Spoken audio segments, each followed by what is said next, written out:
From year to year, the moon never seems to change. Craters and other formations appear to be permanent now, but the moon didn't always look like this. Thanks to NASA's Lunar Reconnaissance Orbiter, we now have a better look at some of the moon's history. The moon likely started its life as a giant ball of magma formed from the remains of an impact on Earth about 4.5 billion years ago. After the hot material collected into a sphere, the magma began to cool, eventually forming a crust on the surface of the moon with the magma just underneath. Around 4.3 billion years ago, a giant impact battered the moon's south pole, forming the South Pole Aitken Basin and sending debris as far as the opposite side of the moon. This impact marked the beginning of a period that would cause large-scale changes to the moon's surface. One by one, more huge collisions shaped the terrain, some forming large basins that would eventually fill in to become the dark-colored patches of the moon, known as maria. They began as normal craters, but soon started to change due to the size of the impact on the relatively thin crust. Because the moon had not yet fully cooled on the inside, lava began to seep out through the cracks caused by the impacts. The resulting volcanic activity spread lava throughout the craters, gradually filling them in and cooling.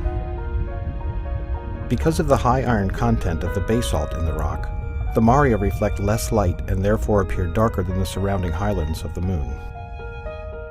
Around 1 billion years ago, volcanic activity ended on the near side of the moon as the last of the large impacts made their mark on the surface. The moon continued to be battered by other impactors, although they were much smaller than the objects that formed the largest basins.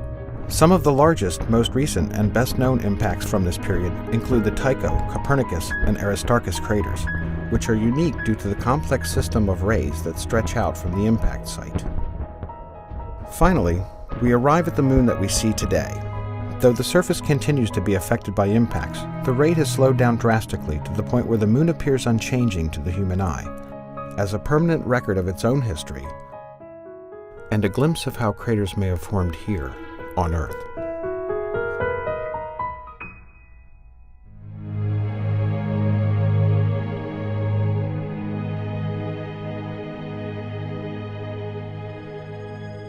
To nearly everyone, the moon appears to be a sterile, gray, unchanging world.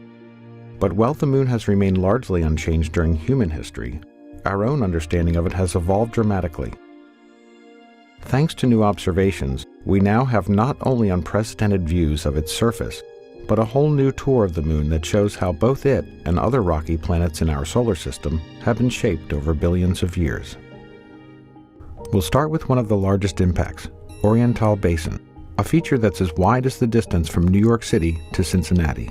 Using new elevation measurements, we can clearly see the effects of what is likely the last giant impact event in lunar history, with its outer mountain rings rising many kilometers above the lowest points inside the crater.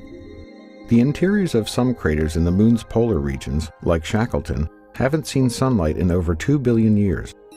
However, new measurements have created our best yet maps of these types of craters, allowing us to see deep into the shadows of this surprisingly young-looking impact crater in the south that's more than twice as deep as the Grand Canyon. Some impacts are invisible for other reasons. Although the ancient South Pole Aitken Basin is difficult to see from orbit because it is so large, new LRO topography maps reveal the largest impact basin in the Earth-Moon system, measuring several kilometers in depth and around 2,500 kilometers in diameter. Only the Hellas Basin on Mars rivals it in size. One of the youngest large-scale impacts on the moon is the Tycho crater. This fresh crater may have formed only 108 million years ago, when dinosaurs roamed the Earth. We now also have an extreme close-up view of the crater's central peak, revealing a mountain with sharp edges, building-sized rocks, and a central boulder about the size of a baseball stadium. The Aristarchus Plateau is another recent lunar formation that has long interested scientists and astronomers.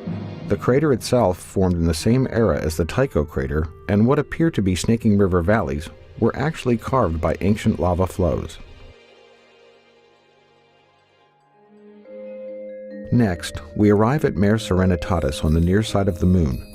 In December of 1972, the crew of Apollo 17 landed in the Taurus Littrow Valley, marking the last time humans have visited the surface of the moon. With images from LRO's narrow-angle camera, we can clearly see the evidence of that visit. In this image, you can easily see the base of the lunar lander, along with the lunar rover, parked far from the blastoff zone. You can also clearly see the astronaut trails and the wheel tracks left on the lunar surface. We now head to the far side of the Moon, which cannot be seen from Earth. Our first stop is the Compton-Belkovich region, which shows evidence for young volcanic activity in the far side highlands. This feature is unique not only because it is isolated from other volcanoes in the area, but also because it is located nowhere near the Maria, where volcanoes are usually found. Also, on the far side we find the Jackson crater, which, like the Tycho crater on the near side, has an extensive and complex ray system. In fact, this crater is often considered to be like a twin to Tycho. Finally, the Tsiolkovsky crater stands out as an excellent example of a far-side crater filled with a sea of ancient lava, known as a mare. It is particularly interesting to scientists and other observers because of its isolation from other similar craters, as well as its beautiful central peak. As we continue to study the Moon, our understanding of it improves, giving us new insights not only into how it has evolved over time, but also how other rocky planets in our solar system have come to look the way they do. With new missions, new instruments, and new technologies, we will continue to improve our knowledge of the Moon and better understand the history of our solar system.